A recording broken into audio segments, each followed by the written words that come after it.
Some of the most grounded, self-aware people you know have one thing in common. They don't post their lives on social media, not because they are hiding, falling behind, or lacking experiences, but because they have learned to separate living from performing. In a world where sharing has become the default behavior, silence often looks suspicious. Yet for many people, it is neither accidental nor passive, but a deliberate psychological choice shaped by how they understand attention, identity, and control. When you look closely, people who do not post are not absent from life at all. They are often deeply present within it, moving through experiences without the added layer of external observation that quietly alters how most people think, feel, and behave. This difference may seem subtle on the surface, but over time it reshapes how a person relates to themselves and to others. The quiet pattern. If you begin to observe carefully, a pattern starts to emerge among people who rarely or never post online, because they tend to move with less urgency, react with less defensiveness, and speak with more clarity when they finally do choose to engage. While others feel pressure to narrate their lives in real time, non-posters are comfortable letting moments unfold privately, without interruption or explanation, which often gives them a steadier emotional baseline and a stronger sense of internal direction. Their silence is not empty, but selective, and that selectiveness becomes a filter through which they decide what truly matters enough to share and what is better left untouched. In many cases, this habit begins unconsciously, but over time it becomes a way of protecting mental space in an environment that constantly demands output. No need for validation. Social media trains people, often without their awareness, to measure value through response, conditioning the brain to associate approval with likes, agreement with comments, and relevance with visibility. People who do not post either never fully entered this loop or consciously stepped away from it after realizing how subtly it reshaped their self-perception and emotional regulation. Instead of asking how something will be received, they ask whether it was meaningful, whether it aligned with their values, and whether it deserves their attention beyond the moment itself. Their confidence does not come from being immune to doubt, but from refusing to outsource self-worth to an audience that is constantly changing, distracted, and largely indifferent once the next update appears. This internal anchoring often makes them appear calm, even in uncertain situations, because their sense of self is not constantly being adjusted by external signals. Privacy as strength.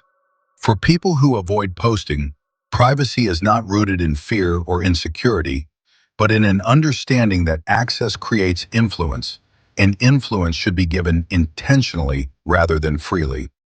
They recognize that once something is shared, it no longer belongs solely to them, as it becomes subject to interpretation, comparison, judgment, and memory beyond their control. By sharing less, they preserve context, reduce misunderstanding, and maintain clearer boundaries between who they are and how they are perceived. This approach reflects an older way of living, where personal milestones were shared selectively, struggles were handled quietly, and not every success required public confirmation to feel real. In an era that equates openness with authenticity, restraint quietly becomes a form of self-respect. Living without performing. One of the most significant psychological differences between posters and non-posters lies in how they experience moments as they happen. When life is routinely documented, attention splits between the experience itself and how that experience will later be presented, which subtly changes behavior, emotional response, and even memory formation.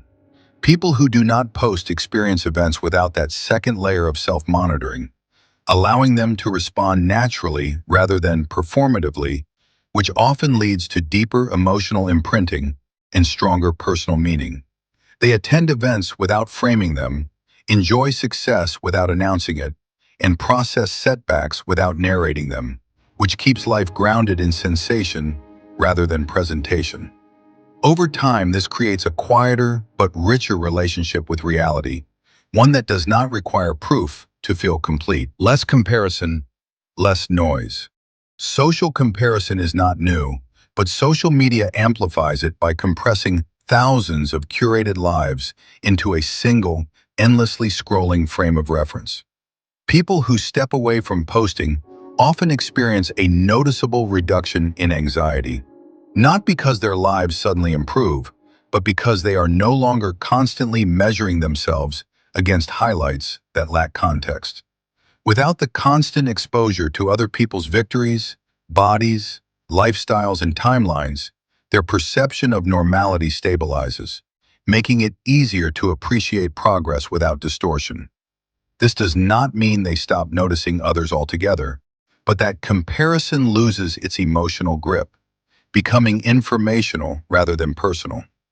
The absence of constant comparison creates mental quiet, and mental quiet creates room for reflection, patience, and long-term thinking. A stronger sense of identity.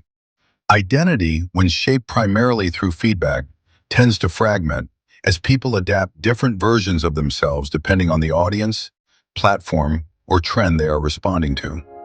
People who do not post often develop a more consistent sense of identity because their self-concept is built through action, habit, and private reflection rather than public reaction.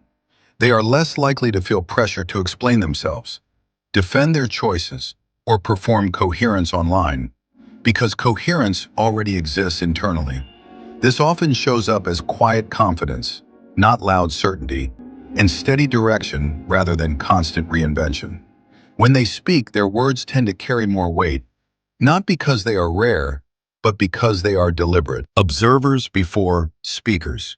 Silence also sharpens perception.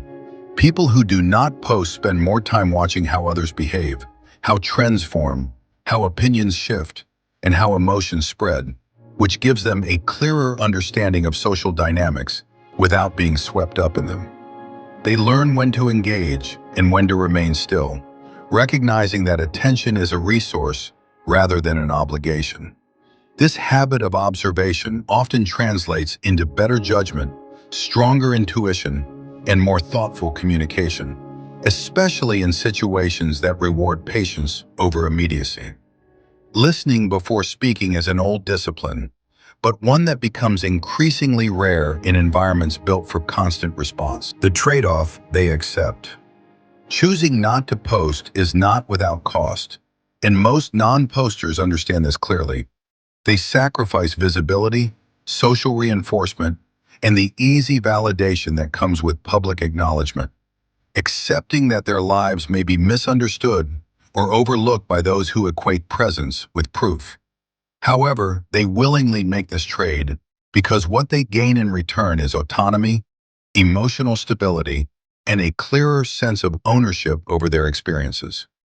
They do not reject attention entirely, but they prefer it to arrive organically through relationships rather than algorithms. This choice reflects priorities rather than superiority, and intention rather than avoidance. Misread silence. Modern culture often misinterprets silence as disengagement, failure, or insecurity, largely because visibility has become a stand-in for relevance. People who do not post are frequently assumed to be behind, struggling, or disconnected, when in reality they may simply be uninterested in turning their lives into updates. This misunderstanding reveals more about the observer than the silent person, exposing how deeply social validation has become embedded in modern definitions of success. When worth is measured by exposure, invisibility feels threatening, even when it is chosen. Not posting on social media is not a rejection of connection, but a decision about where connection belongs. For some people, life feels more real when it remains unannounced, more meaningful when it is unmeasured, and more satisfying when it is lived rather than displayed. In a culture that constantly asks, "Why didn't you share this?" the quieter question becomes far more revealing. Who are you when no one is watching? And why does that answer matter more than anything you could post?